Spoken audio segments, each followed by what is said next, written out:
Voilà, en fait, donc, nous avons été invités par BDI et la Meito autour de cette idée d'usine du futur. Et nous, ça nous intéresse grandement parce qu'on est une jeune start-up du numérique, on a 2 ans à peine. Et en fait, donc, on décloisonne de manière assez volontaire et je dirais, ouais, presque agressive en fait, les données classiques. Là, on vient de suivre 3 conférences extrêmement pointues. Ben, nous, on est complètement différents dans les idées. On a commencé par de l'impression 3D. Nous, il y a 2 ans, on a investi dans des machines industrielles pour de l'impression 3D. J'en parlais avec monsieur tout à l'heure parce que le matériau biosourcé, c'est important. C'est très important pour nous. Et en fait, dans l'impression 3D, on a déjà fait tomber des murs. On a fait tomber les murs de la forme. Quand on crée des objets, en fait, globalement, autour de nous, ce sont des machines qui les créent. Et ces machines-là ont des limites. Elles ont les limites de leur outillage, par exemple. Donc là, je suis devant une table. Ben, la table, elle est faite parce qu'il y a une scie qui l'a fabriquée. Ben, dans l'impression 3D, je n'ai plus d'outils. Donc à partir du moment où je n'ai plus d'outils, parce que je viens déposer des couches les unes par-dessus les autres, je libère mon imagination. Ça, c'est vraiment très important. Ça veut dire que la table que j'ai ici, eh ben, s'il n'y avait pas une machine pour la concevoir, elle n'aurait peut-être pas cette forme-là.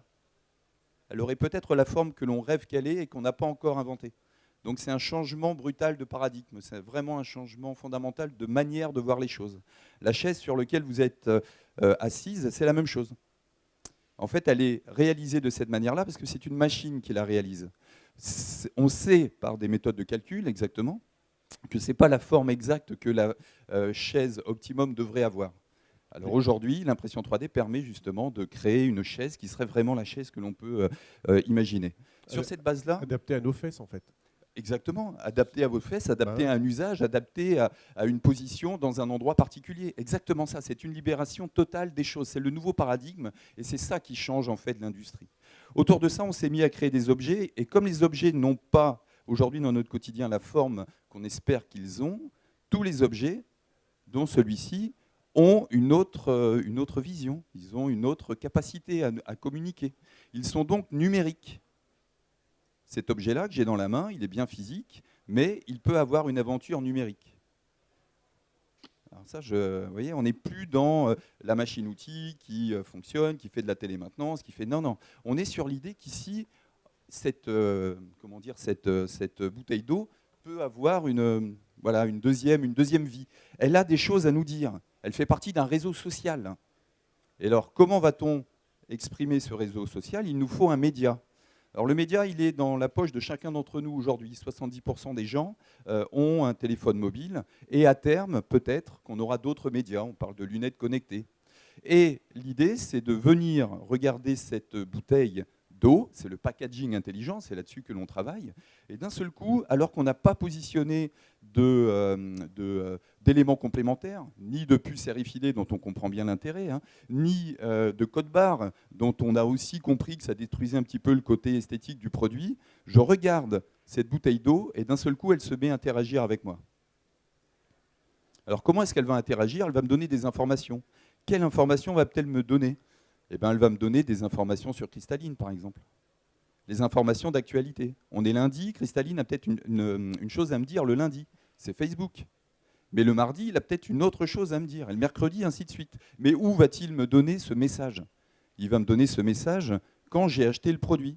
Aujourd'hui, Cristalline et les maquettes que l'on a pour Enaf, Guyadère et Cil, les produits Malo, quand je les achète, je les achète en masse, mais le fabricant n'a pas la relation et n'a pas mon information personnelle. Je l'achète, je le bois, je le jette. Eh ben aujourd'hui, je peux la garder, cette bouteille. Parce que peut-être que mardi, Cristalline ou Enaf vont me proposer un bon d'achat de 10% si je vais le consommer ou si je vais l'acheter dans le magasin le plus proche de chez moi.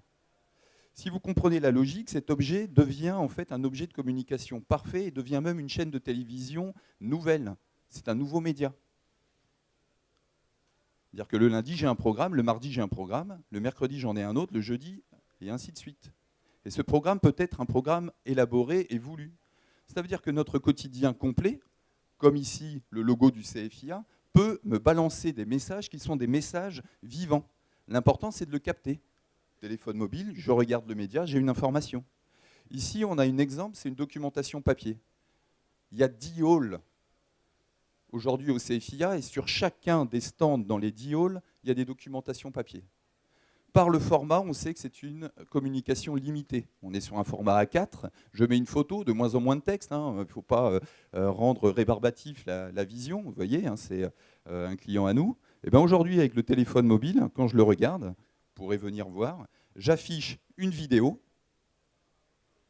et j'affiche ici un modèle 3D. Ce modèle 3D, c'est l'usine du futur. Parce qu'en fait, on a, je vous montrerai ça tout à l'heure, hein, on a donc ici le modèle 3D, mais ce modèle 3D, je pourrais aussi l'avoir sur la machine de Gelt. J'arrive avec mes lunettes connectées avec mon téléphone mobile, la machine est en panne, je regarde la machine, et d'un seul coup, en fait, c'est une machine numérique. Cette machine numérique, je clique dessus, et j'ai les carters que l'on a vus, les beaux carters en tôlerie, qui s'ouvrent et qui donnent accès au moteur numérique. Je découvre ainsi la panne, et la panne, il faut que je la répare. Et bien, si je clique sur la pièce, j'extrais du numérique la pièce réelle en passant soit une commande dans un stock, ou soit en passant une commande de fabrication à une machine. Mais quelle machine? Vous aviez parlé de circuit circulaire tout à l'heure. L'industrie, ça ne peut pas, dans le modèle actuel, être un circuit court.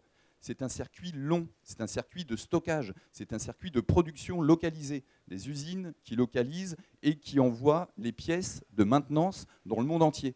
Gelt vend des machines dans le monde entier. Quand la machine est en panne, la pièce part de Quimperlé pour aller à Mexico, par exemple. Et bien aujourd'hui, sauf si je découvre la panne à Mexico et que globalement j'envoie la pièce à fabriquer à un réseau, pourquoi pas d'imprimeurs 3D très proche du circuit local. Si je fais ça, je crée l'usine de demain. On en a parlé au gouvernement, on a vu le missionné par Emmanuel Macron qui s'intéresse beaucoup à l'impression 3D. Et encore, on regardait tout à l'heure les références, on a eu cette réflexion tous les deux, les références dans la RFID. Il y a peu de boîtes françaises. Et dans l'impression 3D, la France aussi prend un petit peu de retard par rapport à des acteurs importants, et en particulier l'Allemagne. Eh ben, l'une des possibilités de rattraper ce retard, c'est de considérer les machines impression 3D, comme toutes les machines de production, comme étant des machines d'heures disponibles. On a des heures de charge, la machine est chargée, et il y a des heures disponibles. Aujourd'hui, on sait bien que les taux de charge, entre 50 et 60%, c'est pas mal. Que sont les 40% restants? Ce sont des heures disponibles, c'est le Uber de la machine-outil. C'est le Uber de la machine-outil, vous comprenez?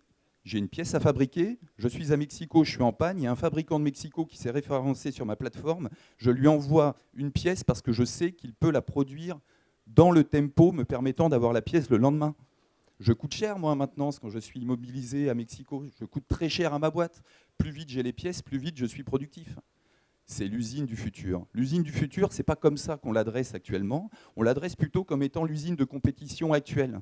On est tous en compétition, c'est un modèle où la concurrence est libre et non faussée, et on connaît les enjeux et on connaît les difficultés de ce modèle-là. Le modèle peut muter. Il y a des penseurs, des théoriciens de ces nouvelles technologies, hein, on les connaît, et en fait, réellement, ils peuvent muter. Et comment ça va muter? Ça va muter avec des iconoclastes comme nous. Nous, on est basé à Camaret-sur-Mer. Camaret, 2500 personnes, ça vit 2 mois dans l'année, 10 mois, il n'y a personne. On ferme tous les magasins, il reste le Super U, ouais, et encore, moins de monde. Et les personnes âgées, aujourd'hui, elles ont du mal à aller au Super U parce qu'elles ne se déplacent plus. Donc en fait, il faut quand même ramener de la vie dans nos campagnes, et j'en parle à des Bretons. Parce qu'on est très attaché à notre territoire, très attaché à nos coins.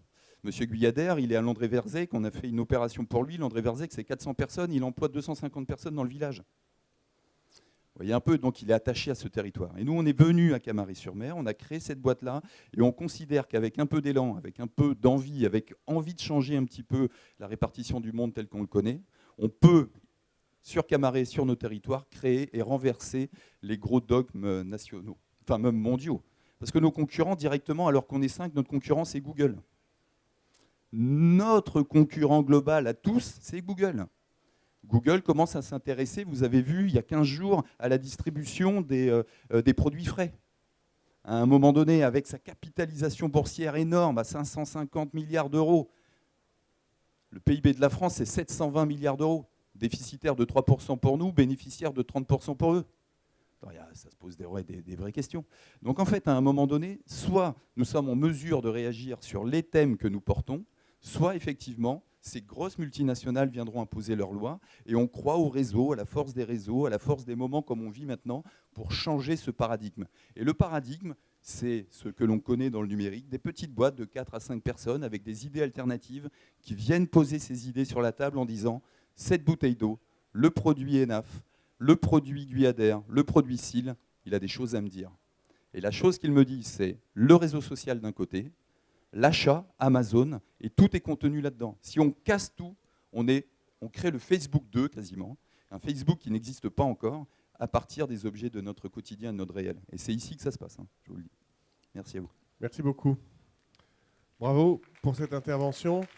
Peut-être une question ou deux questions. Les bras se lèvent.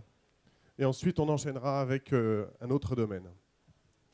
Bonjour, ma question était un peu pour tous les deux. Au niveau industriel, on voit des avantages déjà très concrets pour les RFID et sur vos innovations qui pourraient venir. Par contre, au niveau de l'apport pour le consommateur, que ce soit peut-être les RFID ou là la réalité augmentée, on a vu les QR codes, ça n'a jamais pris parce que c'était pas pratique. Aujourd'hui, la réalité augmentée, les choses comme ça, il n'y a pas de lecteur unifié, il faut faire la démarche de sortir le téléphone, il y a quand même des problèmes de praticité et d'explication au consommateur qui posent problème. Donc est-ce que c'est travaillé derrière et vous avez des choses sur ce plan-là? Vous êtes la force. En fait, hier, j'étais donc avec un responsable marketing dans une boîte et il dit c'est la première fois, et vous le voyez aujourd'hui, c'est une journée de conflit. Hein. Paris, nous, on a notre commercial qui est monté à Paris, elle est bloquée, ça fait 2 heures.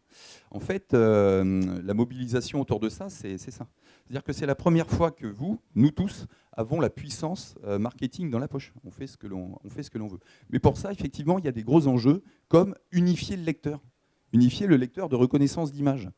Alors nous, on a la technique, intelligence artificielle, machin. Mais le lecteur, c'est encore Google, c'est encore Apple, c'est encore les fabricants de devices. Donc nous, on croit au réseau. L'un des réseaux les plus puissants sur lequel on est, enfin puissant en Bretagne, sur lequel on est en train de travailler, c'est Produits en Bretagne. Imaginez que Produits en Bretagne décide que tous les produits donc fédérés par la marque soient dans une appli qui est déjà une appli générale, une mise en facteur. Ben, on a gagné une étape. Produits en Bretagne, c'est pas rien. Ils sont en relation avec plusieurs réseaux français. Si jamais ils comprenaient que, eh ben, c'est la possibilité pour vous, via des réseaux puissants, de remonter des standards. C'est comme ça que ça marche. Facebook, il ne s'est pas imposé parce que Zuckerberg est arrivé avec ses copains de fac. Il a créé une stratégie, il a su créer un engouement. Pour créer cet engouement, je vous dis très clairement, et je vous le dis du fond du cœur, il ne faut pas être blasé. Le monde dans lequel on vit, c'est un monde qui nous blase. On est déprimé, quoi. Dès le matin, tu écoutes la radio, c'est bon, tu n'as même plus envie d'aller au boulot, quoi. Et en fait, il ne faut pas. Il faut vraiment trouver de l'enthousiasme, il y a des choses à faire. Je suis intervenu l'autre jour dans une conférence, on a parlé des 30 Glorieuses. Je vois vos visages, on a tous quasiment le même âge ici. Les 30 Glorieuses, ce n'était pas nous. Hein. Nous, depuis 70, on est dans les 30 malheureuses. Mais celles qui sont devant nous, c'est les 30 magnifiques. Il y a des choses magnifiques à faire, il y a des mutations énormes à réaliser, et ces mutations se font par la puissance du réseau. Et la puissance du réseau, c'est la mise en facteur, et c'est un moment de devenir suffisamment puissant pour aller voir Google en lui disant « c'est notre standard que tu imposes dans tes applis et dans Android ». Mais c'est ça, mais ça ne se fera pas tout seul, c'est pas à Camari que je vais réussir à le faire. Mais par contre, des gros acteurs nationaux, européens, peuvent imposer leurs lois, et on n'y croit pas assez. C'est pas moi qui devrais vous parler, c'est Orange. C'est Orange. Orange, ils avaient cette puissance, mais ils n'y sont pas dans le numérique, enfin très peu. Pas à la hauteur de Google, Facebook et tout ça. Ils n'y sont pas. Et pourtant, pourquoi il faudrait avoir des explications. Moi, j'aimerais Richard vienne me voir, il m'explique. On a des choses à faire, il met un peu de pognon sur la table, on décolle des trucs, quoi. On décolle des trucs, vraiment. Moi, j'ai un lecteur, en fait, qui me permet, en m'approchant de vous, de voir si vous êtes en forme, souriante ou pas ce matin. Et il marche pas mal, hein. Ouais. Alors merci beaucoup pour cette intervention. C'est un autre enjeu. Juste un rappel, peut-être, ouais. les 3 démos qui sont présentes sur le stand All10, G, 4, 8, 9, 12. Ouais, en fait, on a 3 démonstrations. Juste en 3 mots. Hein. En 3 mots. Ouais. Ça tient à des... Alors, c'est important. Nous, pour aller rencontrer... En 3 mots. Ouais, 3. Loïc Enaf, c'était impossible en fait, hein. On est 5, vous avez compris, donc Loïc Enaf, c'était compliqué. On passe par BDI en disant, ça vient, c'est en train de venir, il faut que vous fassiez des trucs, au lieu de nous donner des subventions et puis, donnez-nous des commandes. Donc globalement, ils ont compris ça, ils nous ont donné un petit reliquat, vraiment quasiment rien, mais on a eu l'accord de Loïc Enaf en 1 semaine. Il aurait fallu 2 ans pour le faire. Donc chez ENAF, ou chez SIL, ou chez Malo, ça a été le même discours. Candy Crush. Candy Crush, capitalisation boursière de Candy Crush, un jeu débile, 6 milliards d'euros. Donc globalement, autour de ce produit, si jamais on fait un jeu viral autour d'un produit agroalimentaire, la capitalisation, c'est des gains que vous n'avez pas encore, qu'on peut aller chercher dans le numérique. Autour d'un jeu, autour de Cristalline, ça peut devenir viral avec tous les enfants ou tous les sportifs. Donc et ça, c'est sur le stand en Hall 10. Et ça, c'est sur le stand en Hall 10, c'est ça. Donc on fait parler les objets, on fait de la viralité, on fait des jeux, on fait des trucs plus sérieux. Si on fait des jeux, on peut générer du revenu. Si on génère du revenu, souvenez-vous, Candy Crush, 6 milliards d'euros de capitalisation boursière. Attends, La suite sur le Hall 10. Merci beaucoup. Merci beaucoup.